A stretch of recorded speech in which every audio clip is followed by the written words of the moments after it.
इस खबर के प्रायोजक हैं पूजा श्री डिटर्जेंट पाउडर व केक।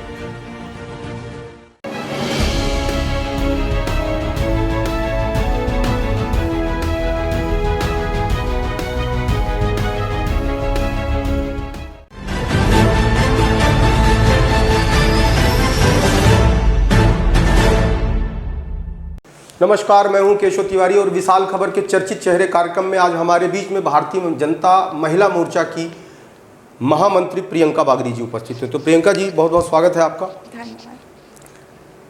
प्रियंका जी, एक सवाल देश की महिलाओं में बड़ा कॉमन है कि महिलाओं के हिसाब से देश की राजनीति नहीं है, उसके बावजूद भी आपने राजनीति में प्रवेश लिया। तो राजनीति में क्या लगता है आपको कि महिलाओं के लिए राजनीति है या नहीं? देखिए, मेरा मानना है कि बेशक है। स्ट्रगल आप कह सकते हैं कि पुरुषों की तुलना में हमारे लिए स्ट्रगल थोड़ा ज़्यादा हो जाता होगा, पर ऐसा नहीं कह सकते कि हमारे लिए राजनीति नहीं है। जिला पंचायती राज सिस्टम से ही आपके ये आरक्षण सिस्टम आ गया, जिससे कि 50% रिजर्वेशन महिलाओं को मिलने लगा। तो एक तरीके से कहीं यहाँ से ये मजबूत शुरुआत होती है महिलाओं की राजनीति में आने की। ये मजबूत शुरुआत है और इसके साथ साथ अब हमारे भाजपा में भी 30% का रिजर्वेशन आगामी चुनाव में महिलाओं को दिया जा रहा है कि टिकट वितरण में 30% महिलाओं को दी जाएंगी।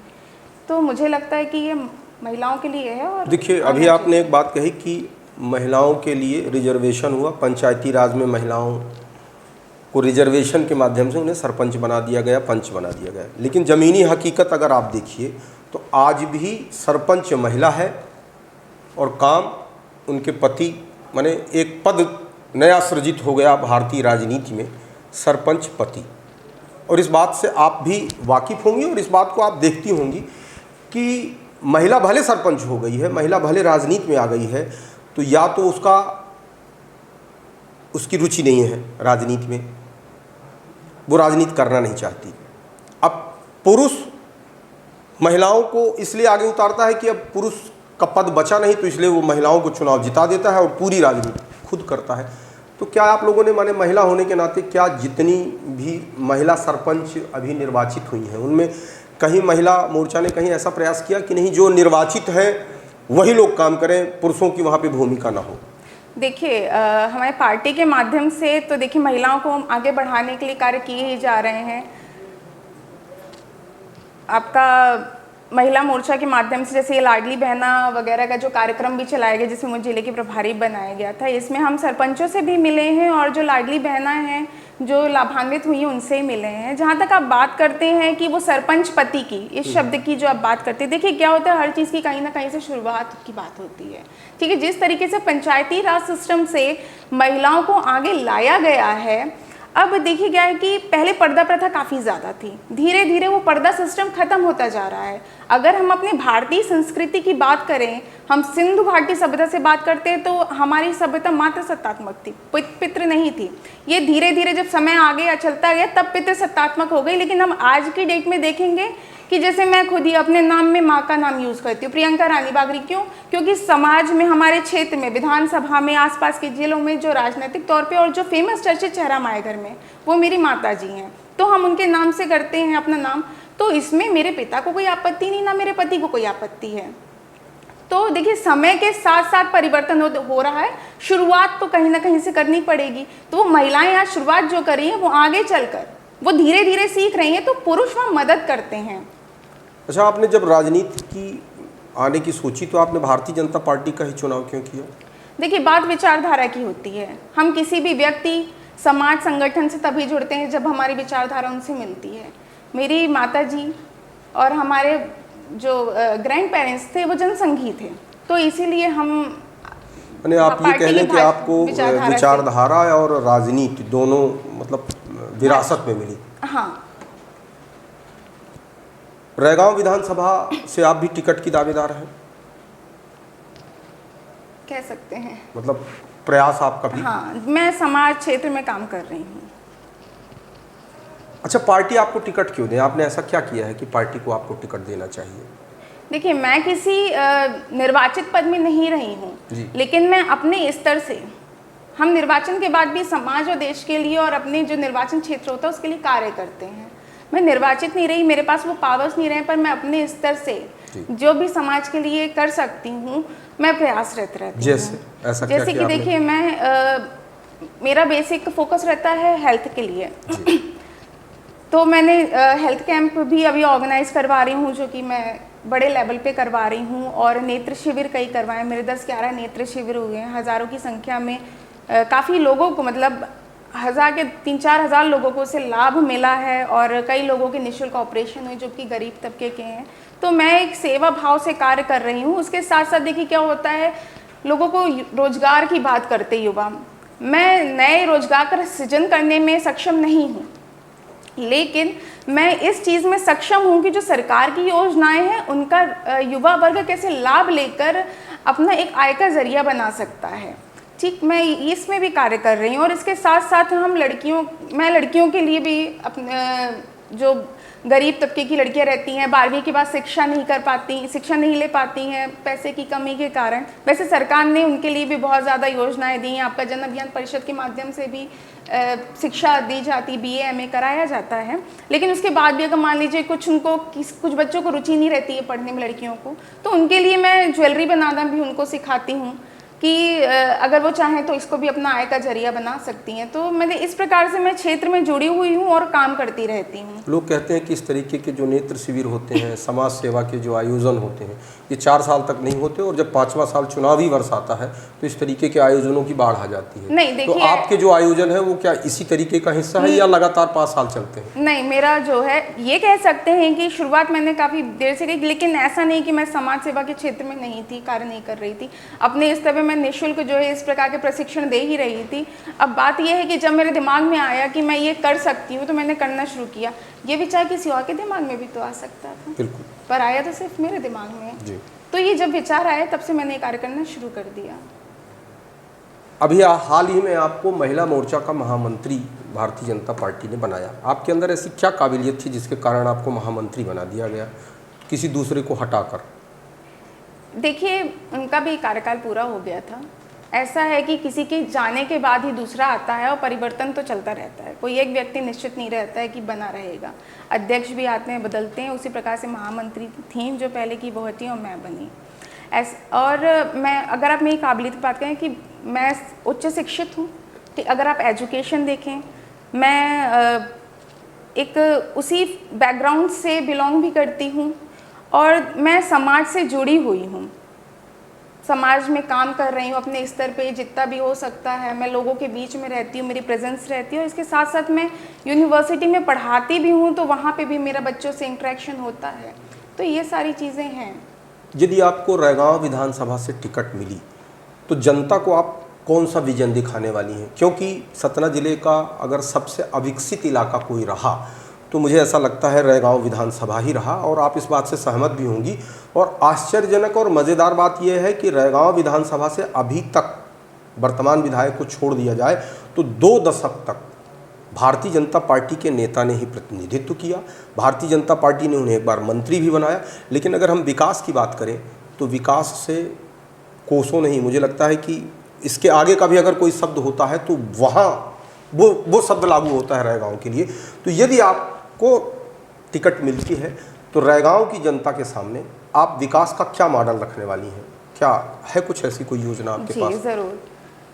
देखिए, वैसे तो काफ़ी सारे सेक्टर्स में हमें काम करना पड़ेगा, बट मुझे लगता है अगर हम प्राइमरी कंसर्न की अगर हम बात करते हैं तो हेल्थ और एजुकेशन ये बेसिक नेसेसिटीज़ हैं जिस पर हमें फोकस करने की आवश्यकता है। जी, देखिए, विद्यालयों की हालत जो है थोड़ा, मतलब ये उत्तर शिक्षा की अगर हम बात करें, विद्यालय बच्चे जाते हैं पढ़ने, तो उन पर हमें ज़्यादा ध्यान देने की आवश्यकता है। और उसके साथ साथ हमें हेल्थ में जो हमारे स्वास्थ्य केंद्र वगैरह हैं उन पे हमें ध्यान देने की आवश्यकता है। तो ये हमारे प्राइमरी कंसर्न होंगे। फिर इसके बाद हमारा इंफ्रास्ट्रक्चर होता है, स्वच्छता होती है, इन सारी चीज़ों पे भी ध्यान देने की बहुत आवश्यकता है। 18 वर्षों से आपकी सरकार है। शहर के नामचीन विद्यालयों में जो प्रार्थना होती है उसके राइटर के नाम नहीं मालूम प्राचार्य को, देश के शिक्षा मंत्री का नाम नहीं मालूम। आप लोग कहते हैं हम जागरूकता चलाते हैं शिक्षा क्षेत्र में, स्वच्छता के क्षेत्र में, चिकित्सा के क्षेत्र में। भारतीय जनता पार्टी का एक नेता ऐसा कोई है जो कभी जाकर के किसी चिकित्सालय में 9 बजे खड़ा हुआ हो और उसने ये कहा हो कि 9 बजे डॉक्टर क्यों नहीं आते? 18 वर्षों से आपकी सरकार है और मैं ये दावे के साथ कह सकता हूँ कि आप आज गाड़ी उठा लीजिए और ज़िले के अंदर भ्रमण कर लीजिए, 9 बजे आपको डॉक्टर ईमानदारी के साथ जितने लोगों की पदस्थापना होगी कोई नहीं मिलेगा। सरकार आपकी है, आप ही कह रहे हैं कि शिक्षा व्यवस्था कमजोर है, चिकित्सा नहीं, व्यवस्था मैंने ये नहीं कहा कि शिक्षा व्यवस्था कमजोर नहीं है, लेकिन शिक्षा पे अगर सुधार की जरूरत है तो सुधार की जरूरत क्यों है? अगर शिक्षा व्यवस्था अच्छी है तो फिर सुधारने की जरूरत क्यों है? नहीं, देखिए क्या है कि जैसे एजुकेशन पॉलिसी आई, फिर हमारी न्यू एजुकेशन पॉलिसी आई, हम क्या होता है समय के साथ साथ परिवर्तन करते हैं, ठीक है? तो हर चीज़ में हमें रेनोवेशन की आवश्यकता होती है, उसका नवीनीकरण करने की आवश्यकता होती है। तो मैं उस नवीनीकरण की बात कर रही हूँ कि उस नवीनीकरण के एक्सेप्टेंस के साथ हम चीज़ों को आगे बढ़ाएंगे। माना कि नई शिक्षा नीति आई, नई शिक्षा नीति पे नवीनीकरण, किसी भी शिक्षा नीति को आगे लाने के लिए, उसको माने प्रचारित करने के लिए, प्रसारित करने के लिए, या कोई भी शिक्षा नीति आई है तो पढ़ाने का काम तो शिक्षक, प्रोफेसर यही लोग करेंगे। जब ये टाइम से स्कूल जाते ही नहीं है, 18 वर्षों से आपकी सरकार है, एक नेता मुझे इन 18 वर्षों में बता दीजिए जो जिला माने चाहे वो विधायक हो, चाहे वो सांसद हो, चाहे जिला पंचायत का सदस्य हो, किसी ने जाकर के स्कूल में निरीक्षण किया हो कि स्कूल में मास्टर टाइम से नहीं आते? अगर आते हैं तो वो पढ़ाते नहीं हैं, अगर पढ़ाते हैं तो उनके पढ़ाने का माने उन मास्टरों को ही नॉलेज नहीं है तो वो क्या पढ़ाएंगे? माने स्थितियां इतनी बुरी हैं। इसी जिले के अंदर एक बहुत बड़े नेता के गांव में विद्यार्थियों ने आंदोलन किया फरवरी के महीने में कि यहाँ शिक्षक नहीं है, इसलिए हमारा कोर्स पूरा नहीं हुआ। आप खुद, मैं भारतीय जनता पार्टी और कांग्रेस को आप एक किनारे कर दीजिए, अगर आप समाज में एक राजनीतिक दल को रिप्रेजेंट करती हैं तो क्या आपका ये कर्तव्य नहीं बनता कि आपके क्षेत्र में आप आप अपने विधानसभा से विधायक बनने का ख्वाब देखती हैं, विधायक बनने का सपना संजो के रखा है, तो क्या आपका ये कर्तव्य नहीं बनता कि आप अपने विधानसभा के स्कूलों में मास्टरों की उपस्थिति सुनिश्चित करें? क्या आपका ये दायित्व नहीं बनता कि रैगांव विधानसभा में चिकित्सालयों में चिकित्सकों की उपस्थिति सुनिश्चित करें, नर्सों की उपस्थिति सुनिश्चित करें? मुझे लगता है कि इससे बड़ा सेवा तो आप जितना कर रही हैं उससे ज़्यादा बड़ी सेवा ये होगी कि जिनको सरकार वेतन दे रही है और वो वहाँ पर वेतन लेने के बाद वहाँ जा नहीं रहे। अच्छा, मैं जितने भी विद्यालयों में गई हूँ जी, बच्चों की भी स्ट्रेंथ प्रॉपर रही है जी, और शिक्षकों की भी प्रॉपर रही है। मैं अभी तक जितने भी विद्यालयों में गई हूँ, हमारे जितने भी बड़े बड़े विद्यालय हैं, मैं क्योंकि आपको बताया जैसे कि मैं प्रशिक्षण देने जाती हूँ और ऐसा नहीं है कि मैं उनको पूर्व में ही इन्फॉर्म करके जा रही हूँ, ऐसा नहीं है, प्राय इन्फॉर्मेशन नहीं देती हूँ। मैं सडन पहुँचती हूँ और मैं वहाँ देखती हूँ कि स्ट्रेंथ प्रॉपर रहती है। आपने एक दिन अखबार में अभी 2-3 दिन 4 दिन पुरानी खबर है कि जिला शिक्षा अधिकारी ने नहीं पास के भूरडांग में निरीक्षण किया और 7 शिक्षक वहाँ अनुपस्थित पाए गए। आप ये माने संयोग हो सकता है कि आप जिस स्कूल में जाती हैं उस स्कूल में शिक्षक आपको पूरे मिल जाए। मुझे नहीं लगता कि अगर औचक आप निरीक्षण कर दें, माने हो सकता है आप 2 बजे जाती हों, स्कूल 11 बजे लगता हो तो वहाँ सारे टीचर, लेकिन जिस समय टीचर को, जिस समय शिक्षक को स्कूल पहुँचना चाहिए, जिस समय चिकित्सक को चिकित्सालय पहुँचना चाहिए, मुझे लगता है इस पूरे काम में ईमानदारी माने ये लोग ईमानदारी नहीं बरत रहे हैं। और जिन लोगों की सत्ता है, जो सत्तारूढ़ दल है, उस दल के भी लोग इस बात को सुनिश्चित करने का प्रयास नहीं कर रहे हैं कि ये लोग ईमानदारी से काम करें। खैर, मैं इस पे काम करूंगी, आप जो बोल रहे हैं। अच्छा, एक चीज़ और आती है कि जब रैगांव विधानसभा में बात आती है टिकट की जी, तो अगर इतिहास उठा करके देखा जाए तो रैगांव विधानसभा का नेतृत्व ज़्यादातर बागरी परिवार ने ही किया है। कभी धीरेन्द्र सिंह धीरू वो भी बागरी परिवार से थे, जुगल किशोर बागरी वो भी बागरी परिवार से थे। एक जिसको कह सकते हैं कि अभी कल्पना वर्मा है और एक बार उषा चौधरी निर्वाचित हो गई थी। तो जब भारतीय जनता पार्टी की जब टिकट की बात आती है तो वो बागरी परिवार के ही इर्द गिर्द क्यों घूमता है? दूसरे लोगों को मौका क्यों नहीं मिलना चाहिए? देखिए क्या है कि अगर हम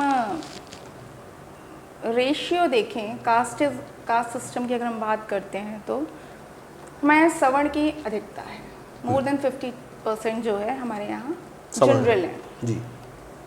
और देखिए क्या है कि हमारे एक तरीके से पारिवारिक संबंध जैसे रहते हैं, है ना, मतलब उठना मिलना बैठना तो इसीलिए वो उनकी एक्सेप्टेंस है ज़्यादा है, माने Accept अन्य है। समाज के लोगों की तुलना में बागरी परिवार की एक्सेप्टेंस जनता के बीच में ज़्यादा है। That's the reason। इसलिए माने लोग माने जब भी पार्टी टिकट बांटती है जी। तो कहीं ना कहीं बागरी परिवार को हाँ।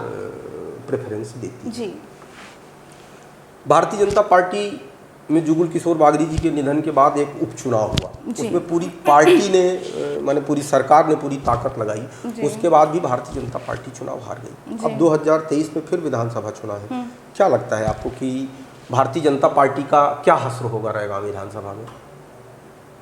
पार्टी चुनाव जीतेगी। किस आधार पे? पार्टी देखिए, हमारी जो अभी रैगांव से विधायक हैं उनने कुछ भी कार्य नहीं किया है, सिर्फ आपका जो वो वेटिंग वाला बनवाने के अलावा, उसके अलावा उन्हें मुझे नहीं लगता कोई कार्य किया है। ना ही वो कोई संवाद करती हैं अपने क्षेत्र के लोगों से। और हमारे पूर्व में विधायक रहे हैं, कभी मैंने क्षेत्र में जाती हूँ, लोग की ऐसी कोई शिकायतें रहती नहीं हैं, वो हमेशा उनको बेहतर ही कहे हैं। तो देखिए, भारतीय जनता पार्टी ही इस बार चुनाव जीतेगी। 2021 के अलग सर्कमस्टांसेस थे जिसके कारण पार्टी ने चुनाव लूज किया, लेकिन इस बार जो है जो उपचुनाव में पार्टी लूज की थी, तो उसमें क्या लगता है आपको कि प्रतिमा बागरी एक कमजोर प्रत्याशी थी इसलिए लूज किया उन्होंने? जी, वो पैराशूट लैंडिंग थी, दैट इज द रीजन। देखिए क्या है कि सिर्फ पार्टी चुनाव नहीं लड़ती है ना, व्यक्ति भी चुनाव लड़ता है। व्यक्ति का भी एक व्यक्तित्व होता है, पहचान होती है जी ठीक, उनको कोई नहीं जानता था। ये मुख्य रीजन था, मुख्य वजह थी जिसके कारण उन्होंने पार्टी जिस ने कारण से चुनाव भारतीय हारा। जनता पार्टी और चुनाव अगर हारी। पार्टी जो है पूर्व में जो पहले से ही स्ट्रगल कर रहे थे पार्टी में, जिनको जनता जानती थी, अगर उनको जो है टिकट देती तो पार्टी अवश्य चुनाव जीत जाती। आपको क्या लगता है कि अगर मंत्री, पूर्व मंत्री के परिवार से ही टिकट फिर इस बार दी गई तो क्या लगता है कि वो माने जो आदमी जिला पंचायत का चुनाव हार गया हो, वो व्यक्ति क्या विधानसभा का चुनाव जीत सकता है? देखिए, वो तो संगठन का निर्णय है, संगठन जो निर्णय लेगी। आपको क्या लगता है हम कि माने उसके अगर साथ पार्टी ने उनको टिकट दिया, पार्टी का निर्णय ही है, जिस मेरा निर्णय जनता ने उनको जिला पंचायत के चुनाव में नकार दिया, तो क्या विधानसभा चुनाव में जनता उन्हें पसंद करेगी या नकारेगी? क्या लगता है आपको? पार्टी जो निश्चित करेगी, मैं पार्टी के निर्णय के साथ हूँ, संगठन के साथ हूँ, ये संगठन का निर्णय है। अगर आपको टिकट मिलती है और मंत्री परिवार के लोग बागी होकर के चुनाव लड़ते हैं, जी। क्या क्या कहना चाहेंगे इस संबंध में? माने अगर वो नहीं। बागी होकर चुनाव लड़ते हैं तो आप उन्हें कैसे मनाएंगे? नहीं होंगे बागी। देखिए क्या है कि वो पहले भी उनको टिकट मिल चुकी है और वो पहले भी चुनाव हार चुके हैं जी। पर अब हमारे एक बैठक भी हो चुकी है समाज की, तो अब ये है कि जो लड़ेगा उसका सबको ही साथ देंगे। तो बहुत बहुत मुझे नहीं धन्यवाद लगता। प्रियंका जी, आपने आज विशाल खबर से बातचीत की और विशाल खबर के दर्शकों ने ये जाना कि रैगांव के चुनावी हालात क्या हैं और भविष्य में आपकी रणनीति क्या होगी रैगांव विधानसभा को लेकर। बहुत बहुत धन्यवाद।